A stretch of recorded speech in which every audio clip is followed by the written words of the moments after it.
Eu sou o professor Marcelo, sou o diretor-geral do campus. Eu agradeço a presença de todos. Não estou de terno por esse momento solene, tá? Aqueles que me conhecem sabem que eu nunca estou de terno. Na verdade, eu estou de terno porque eu tive que ir numa posse de um reitor hoje de manhã e acabei ficando com o terno. Esse é um momento bastante importante para a gente. O que a gente vai tentar fazer aqui é uma mesa, uma discussão, uma saudável discussão sobre algumas medidas que, de certa maneira, afetam os institutos federais do Brasil inteiro. Afetam também as universidades, afetam também as escolas estaduais e municipais. Não se trata aqui de nenhum posicionamento partidário, como alguns insistem em colocar. Nós somos todos pessoas políticas, quer dizer, nós sabemos que a gente constrói uma sociedade através, sim, do enfrentamento, através do debate, através da participação política. E a gente considera que é importante que os alunos também façam parte disso, alunos, professores e técnicos. Poderíamos dizer, mas poderíamos estar na sala de aula. Isso aqui também é um momento de aprendizagem, um momento de educação para todos nós. Para os servidores e para os alunos. Então eu agradeço bastante a presença de vocês, agradeço os professores que vieram, os técnicos que vieram. Houve na semana passada um evento bastante importante para a Rede Federal de Educação Profissional, chamado RedeTech. Esse evento ele congrega dirigentes, mas também congrega trabalhadores da área de educação, também congrega alunos. Normalmente a gente tem uma amostra de trabalhos científicos no RedeTech. E durante esse evento, na verdade, se discutiram as questões pertinentes à educação profissional que estão acontecendo nesse momento do país. E nesse evento foi feito um documento que, de certa maneira, gerou esse dia de mobilização para os institutos. Eu sei que esse dia 29 não está sendo usado só para a mobilização dos institutos, mas durante o RedeTech se decidiu que a gente ia utilizar o dia 29 como um momento de reflexão e mobilização para tentar ver que estratégias a gente pode fazer, quais são os nossos problemas, como é que a gente pode encaminhar questões que são pertinentes aos institutos. E, diante disso, foi feita uma carta, um documento importante naquele evento. E eu passarei a ler esta carta, tá? Porque faz parte dessa mobilização a leitura da carta. E essa leitura dessa carta também encaminha assuntos a serem discutidos aqui na nossa mesa. Tá? Eu agradeço a presença de todo mundo que foi convidado, está aqui. Vocês têm representantes dos alunos, dos professores e dos técnicos. E temos uma convidada que foi nossa professora e que atualmente trabalha na UFES. O professor Celso depois vai apresentar todo mundo. Muito bem. Carta de Vitória. Em defesa da educação pública e dos institutos federais. A Rede Federal de Educação Profissional, Científica e Tecnológica, integrada por instituições multicampi e pluricurriculares situadas em todas as regiões brasileiras, é composta por mais de 650 unidades em 568 municípios, que executam um amplo espectro de políticas públicas educacionais, focadas no mundo do trabalho e na perspectiva humanística, cuja concepção prioriza a inclusão social e a formação integrada de mais de 1 milhão de jovens e adultos, em toda a diversidade, em especial os menos favorecidos. Nós, reitores, pró-reitores e diretores gerais, durante a 40ª reunião dos dirigentes das instituições federais de educação profissional e tecnológica, RedeTech, realizada em Vitória, Espírito Santo, no período de 23 a 27 de setembro de 2016, preocupados com a sua solidez, nos posicionamos ante os últimos fatos inerentes ao cenário educacional brasileiro, em especial a educação pública e gratuita, os quais, adiante assinalados, enfraquecem os fundamentos dessa rede. 1. Edição da medida provisória 746, que reformula o ensino médio brasileiro. Tal medida requer amplo debate envolvendo a sociedade. O uso de medida provisória fere o princípio da construção coletiva e o protagonismo da sociedade na formulação das políticas de interesse coletivo. Ademais, A medida provisória marginaliza disciplinas de base humanística, retrocede a formação integral de nossos jovens e adultos e ainda precariza o ensino, ao permitir o reconhecimento do notório saber para o exercício da docência. 2. PEC 241 fixa limite de investimentos. Restringir investimentos na manutenção e expansão da rede, desvincular percentuais constitucionais obrigatórios e abolir a destinação do percentual de 10% do PIB são ações que ferem a garantia do direito à educação pública e gratuita. Há nítida contradição entre a medida provisória e a proposta de emenda constitucional, uma vez que a oferta de educação em tempo integral, indicada na medida provisória, requer investimentos e não cortes. Além disso, entra na contramão também da formação humana integral ao romper a intrínseca relação entre a formação geral e a profissional, as quais estão na base da educação profissional, técnica, científica e tecnológica da rede federal. 3. Projeto de Lei 257. Corte de direitos trabalhistas. Subtrair direitos dos trabalhadores representa um descompasso com a prioridade que requer a educação de qualidade aos brasileiros. 4. Quadro orçamentário e financeiro de 2016. O funcionamento da rede está prejudicado no ano em curso, em face dos cortes e da não liberação de limites orçamentários, impondo um quadro de insegurança institucional. 5. LOA 2017. A LOA não garante a fixação da matriz atual acrescida da incidência do IPCA para assegurar o funcionamento da rede, como propõe o CONIF. CONIF é o Conselho dos Reitores dos Institutos Federais. Ainda que tenhamos ciência da necessidade de melhorias no sistema educacional brasileiro, estas somente podem ser efetivadas com a ativa participação de toda a sociedade brasileira, em um diálogo contínuo e responsável, com todas as instâncias de representação legítima do campo educacional. Além disso, reafirmamos os direitos trabalhistas e a necessidade de se garantir o financiamento da educação, na perspectiva da qualidade socialmente referenciada. Nesse contexto, reafirmamos nosso posicionamento em defesa da educação como bem público e o direito de todo cidadão brasileiro. E entendemos também que a rede precisa ser vista como política de Estado, transcendendo a quaisquer governos. A sociedade brasileira precisa se colocar contra essas medidas que representam um retrocesso ao desenvolvimento humano sustentável do nosso país. Pois, como falou Paulo Freire, educação não transforma o mundo, educação muda as pessoas. Pessoas transformam o mundo. Vitória, 26 de setembro de 2016. Essa é, portanto, a manifestação dos dirigentes dos institutos federais. É um posicionamento, sim, claro.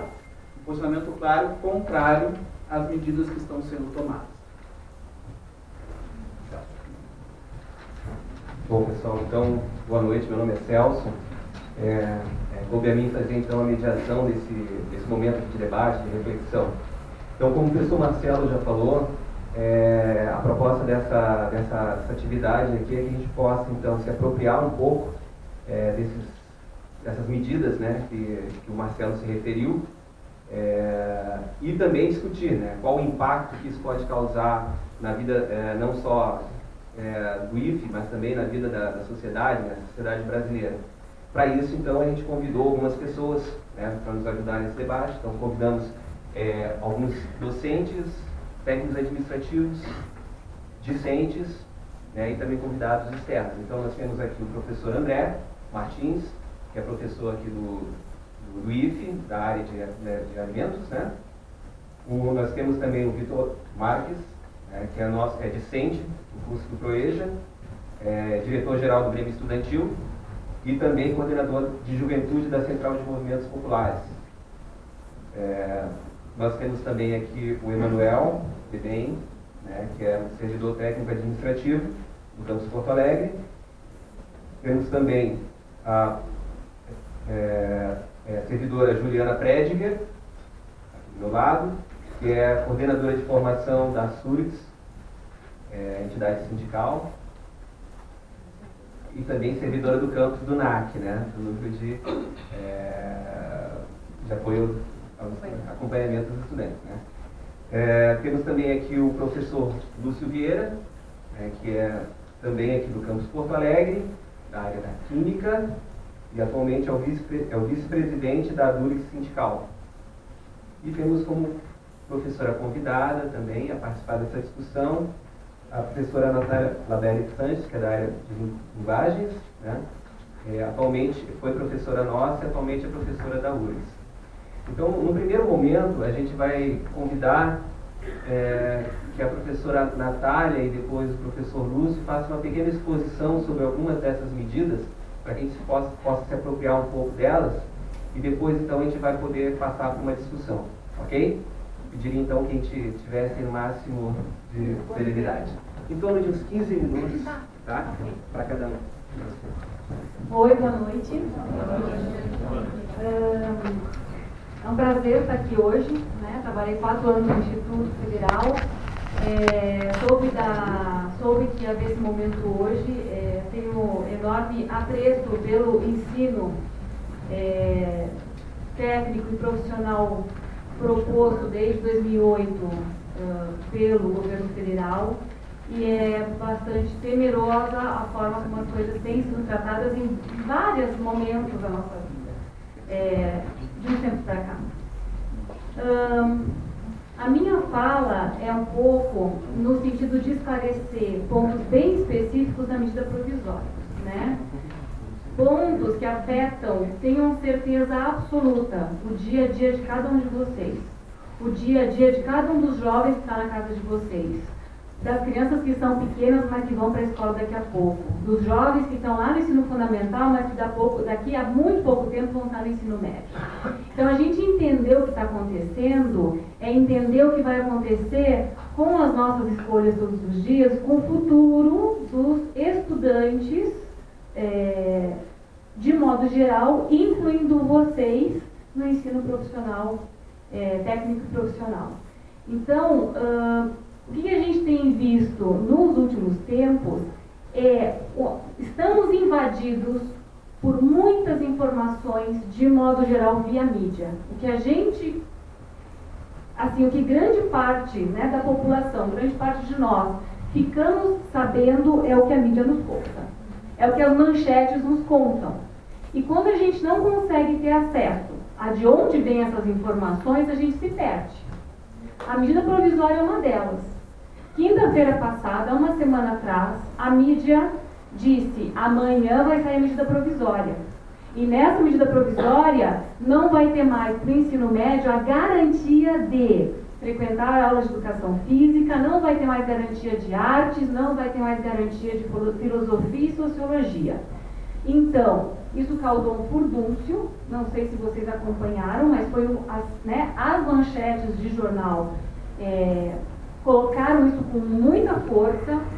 A lei, a MP também acaba com o ensino de línguas estrangeiras diversas, que é uma coisa que as manchetes não contam, e tornam obrigatório apenas o ensino do inglês, excluindo a possibilidade de estudar outras línguas que era garantido antes.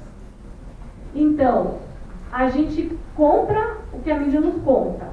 O ministro da Educação vai na própria quinta-feira e diz: nos enganamos, o texto está errado. Vocês acompanharam isso? Sim.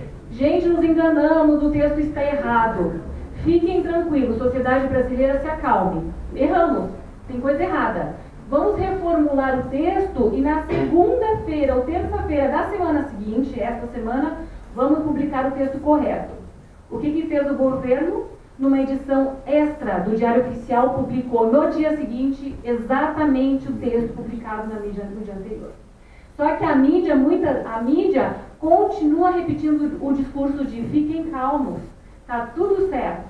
A reforma é para permitir que o aluno de ensino médio possa fazer as suas escolhas, o que é ok. Que o aluno possa construir o que, eu quero estudar mais uma área do que outra, ok.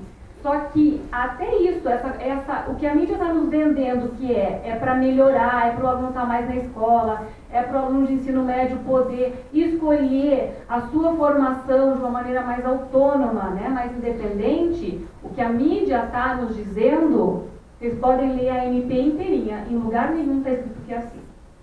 Podem ler de cabo a rabo. O máximo que se diz é que as escolas, os sistemas de ensino podem decidir por quais áreas, linguagens, matemáticas, humanidades, quais que elas querem oferecer, mas as escolas, inclusive, não são mais obrigadas a oferecer todas as áreas. Então, é aí onde a gente começa a perder.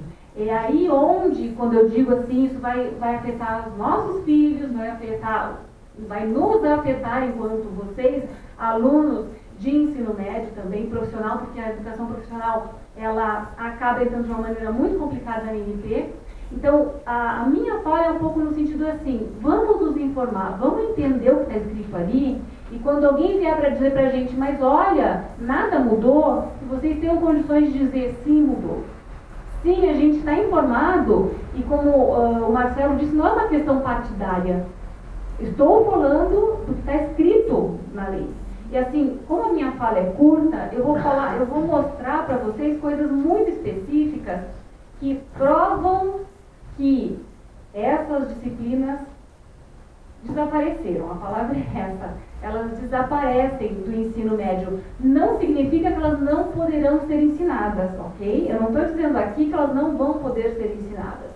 Só que lá em 1996, quando a LDB foi aprovada, o que o texto fez? O que o governo fez na aprovação da LDB em 1996? Devolveu para a lei a garantia, o direito de todos os alunos de ensino, desde o ensino infantil, passando para o fundamental, para o médio, incluindo a profissão técnica e profissional. A lei garantia que todo cidadão brasileiro que estivesse na escola pudesse estudar educação física, artes, sociologia, filosofia e línguas estrangeiras, e não uma língua estrangeira obrigatória.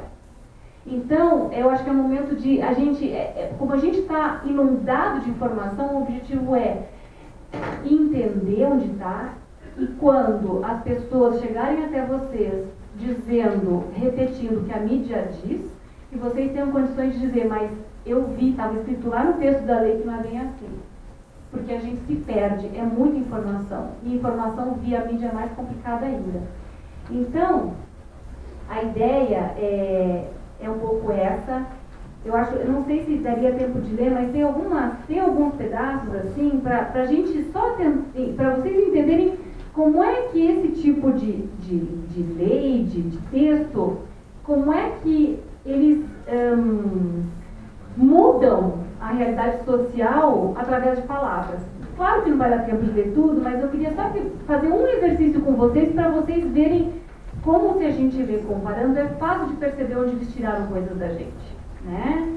E a gente está repetindo a história. Na história brasileira, nós já tivemos retiradas as disciplinas de humanidades, nós já tivemos retiradas também as línguas estrangeiras do currículo. Isso aconteceu na LDB de 1961. Então, a década de 60 foi a década que tirou o direito de todo cidadão brasileiro de estudar disciplinas de humanidades e de línguas estrangeiras, né? Então, vamos dizer que a história se repete. E é um pouco temeroso a gente pensar que a história se repete pensando nas consequências do que aconteceu na década de 60, por exemplo. Com a retirada das disciplinas que fazem os alunos pensarem. Com a retirada das disciplinas que fazem as pessoas lerem um texto na mídia, no jornal, e dizer, opa, aqui tem coisa errada. Então a gente está repetindo um pouco dessa história, e isso é bastante preocupante. Só que a gente só tem como lidar, a gente só tem como tentar mudar alguma coisa se a gente está bem informado. E é um pouquinho essa a minha fala. Vamos se informar para poder passar a informação certa adiante e parar de repetir o que diz a manchete do jornal. Ou o que diz a televisão para a gente. É só a gente ter um pouquinho mais de informação. Então, só para um exemplo para vocês verem aqui, né? Está muito pequenininho. Vamos ver se eu consigo, assim, vocês me escutando, vocês conseguem perceber, né? Por exemplo, vou ler o parágrafo da arte, né? Como é que a lei, né, dizia que era o estudo da arte, né? Dizia assim, o que ela garantia? Ó, o ensino da arte, especialmente em suas expressões regionais, constituirá componente curricular obrigatório nos diversos níveis da educação básica, de forma a promover o desenvolvimento cultural do aluno. O que é educação básica, gente? Assim, quando a gente fala assim, educação básica brasileira, vocês sabem me dizer quais são os níveis de educação básica? Quais são?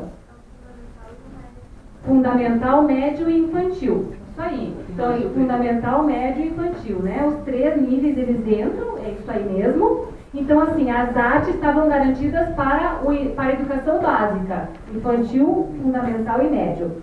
Como é que ficou a lei? A lei ficou assim, ó, escutem com atenção.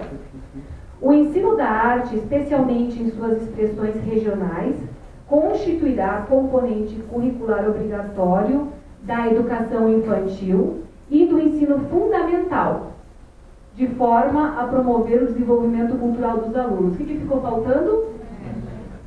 E é assim que a lei vai retirando as disciplinas do ensino médio. Ela não diz assim, retirando do ensino médio as artes. Ela, com o texto, vai retirando conquista por conquista que a gente conseguiu lá em 96. É a mesma coisa para a educação física, é a mesma coisa para a sociologia. Olha o parágrafo, olhem como é que era a da sociologia e filosofia, que são disciplinas essenciais para a formação crítica e cidadã de qualquer aluno. Lá na lei, lá de 96, dizia o seguinte, no artigo 36, serão incluídas a filosofia e a sociologia como disciplinas obrigatórias em todas as séries do ensino médio. Estava escrito lá, obrigatório. Se acontecia direito ou não, aí já são outros 500, mas estava garantido em lei. Quando a gente vai para transformar, para ler o que aconteceu com o artigo 36, desapareceu. Esse inciso ele não existe mais. O documento só diz para a gente o seguinte, que o currículo de ensino médio será composto pela Base Nacional Comum Curricular, que eu quero comentar brevemente isso e aí eu termino minha fala. E aí diz o seguinte, então, o currículo do ensino médio será composto pela Base Nacional Comum Curricular e por itinerários formativos específicos a serem definidos pelos sistemas de ensino com ênfase nas seguintes áreas: linguagens, matemática, ciências da natureza, ciências humanas e formação técnica e profissional, onde entram vocês. A questão é, gente, que tudo que estava garantido como direito da língua estrangeira nesse artigo e tudo mais, passa a ser uma decisão de cada sistema de ensino, que vai poder escolher entre esses 5 que eu li para vocês, linguagens, matemática, ciências da natureza, ciências humanas. Cada sistema de ensino vai poder escolher se quer oferecer para o aluno uma dessas que eu acabei de ler ou mais. A lei, inclusive, passa a permitir que, se as escolas não quiserem ter todos, não vão ter. Pode ter escola que não ofereça, por exemplo, disciplina. A lei vai permitir que haja escolas que não ensinem, por exemplo, ciências humanas. A lei está dizendo que pode. Também podemos não ter formação técnica e profissional, segundo a lei, ou qualquer uma delas.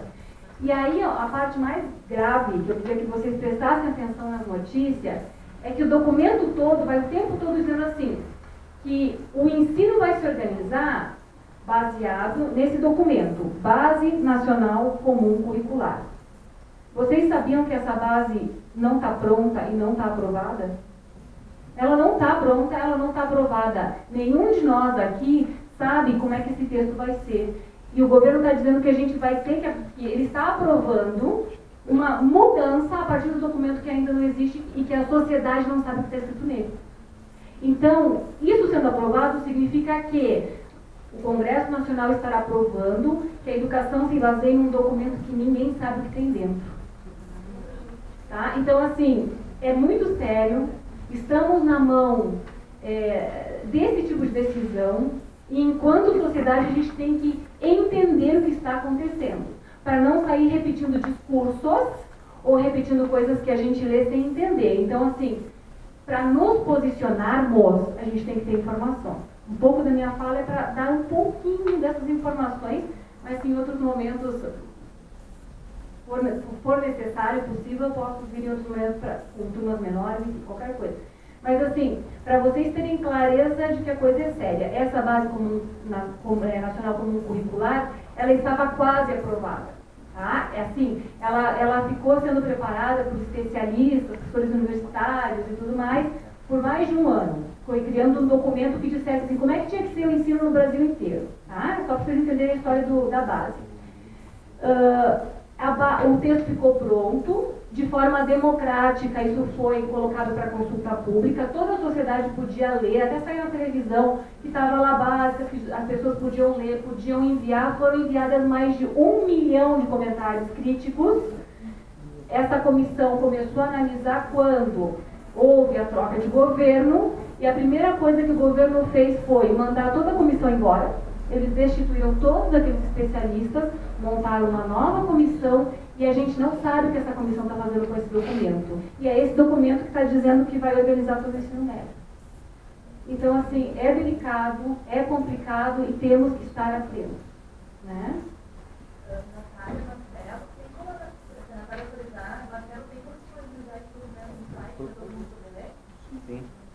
É um documento que eu coloco à disposição, com certeza.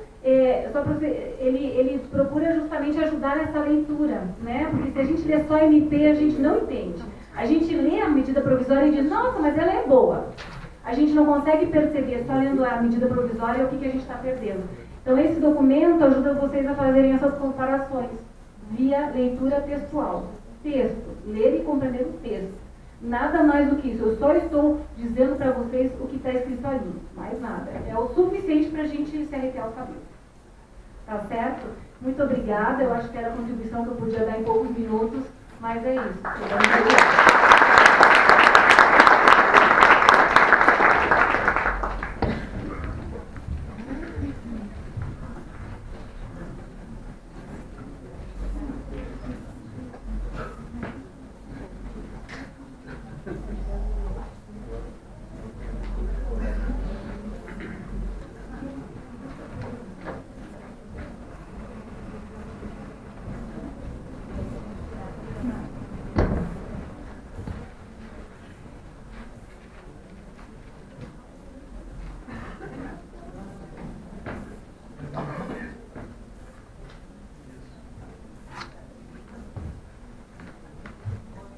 Já sai falando. Ok. Boa noite a todos.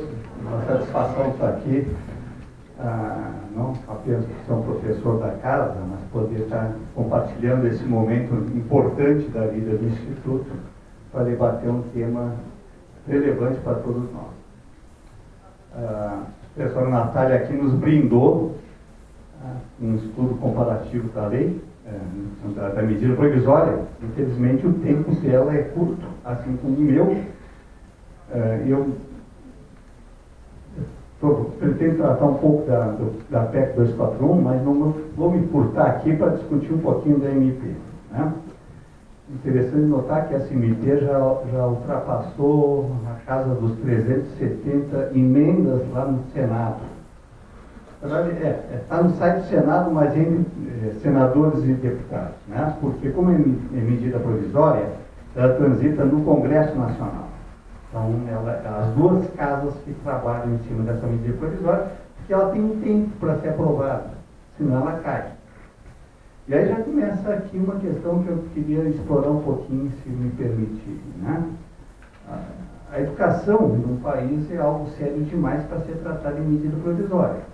A gente pensar um pouquinho, a LDB, ela levou 8 anos para ser construída. Pode ser tempo, mas foi o tempo necessário para maturar e assim mesmo elas vão ser consensuadas.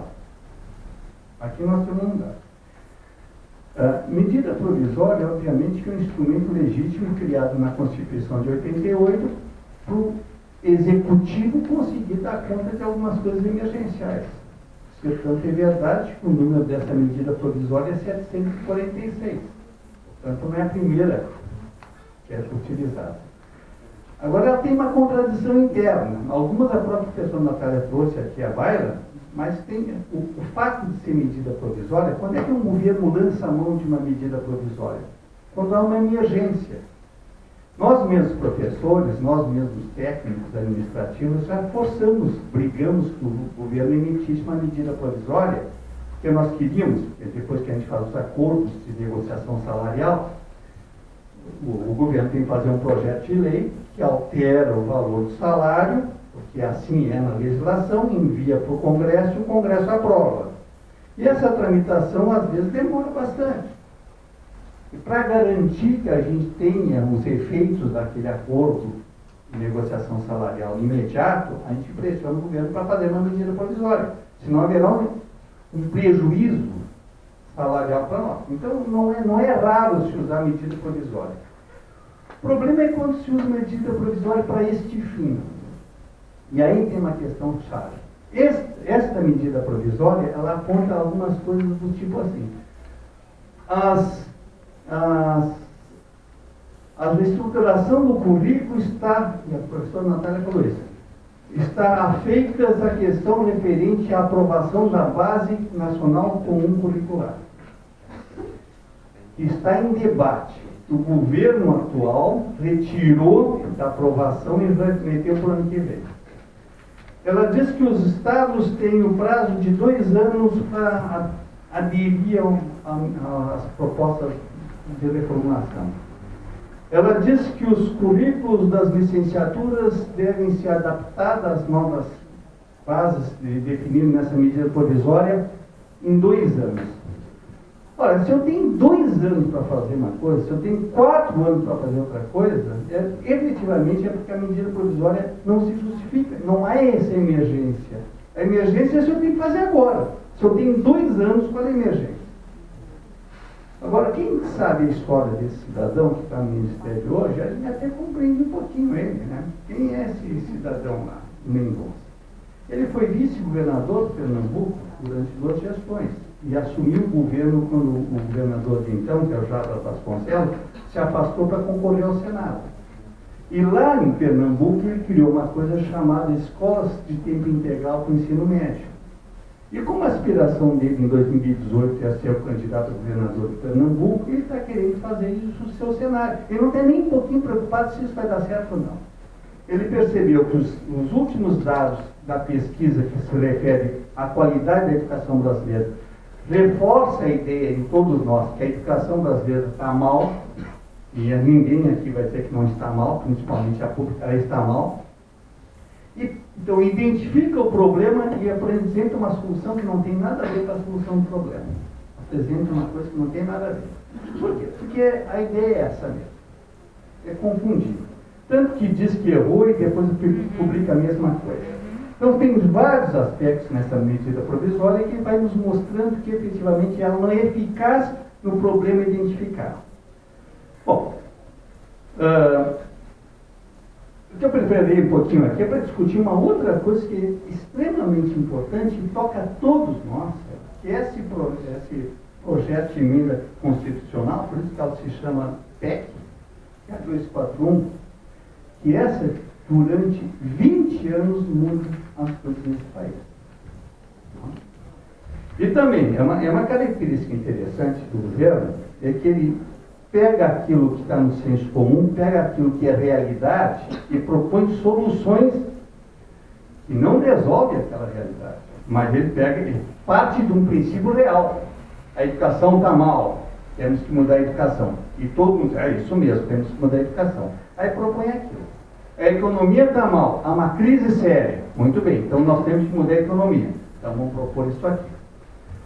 Isso desvia a atenção, porque todo mundo está mal, então vamos tentar. Então vamos ver.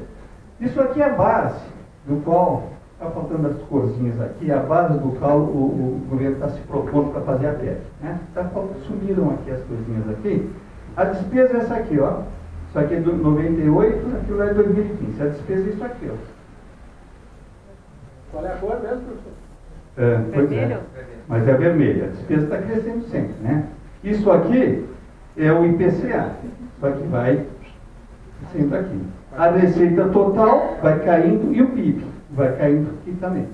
Certo? Então há uma realidade onde se percebe que a despesa do governo superou a arrecadação. Então eu mostro isso, o que é verdade. Esses dados aqui são dados do DIEESE, né? São dados obtidos das fontes seguras, que é uma realidade. Então nós temos que enfrentar essa situação. Aí o que propõe a PEC? Primeiro, limitar o crescimento da despesa primária da União. Despesa primária é aquela que se põe em juros. Tá? Então, no prazo de 20 anos a partir de 2017, vai até 2036, conforme a variação da inflação calculada pelo IPCA. O que significa isso? que o que eu tenho de despesa em 2016 para 2017 terá que ser a mesma, apenas acrescida do índice de inflação calculado pelo IPCA.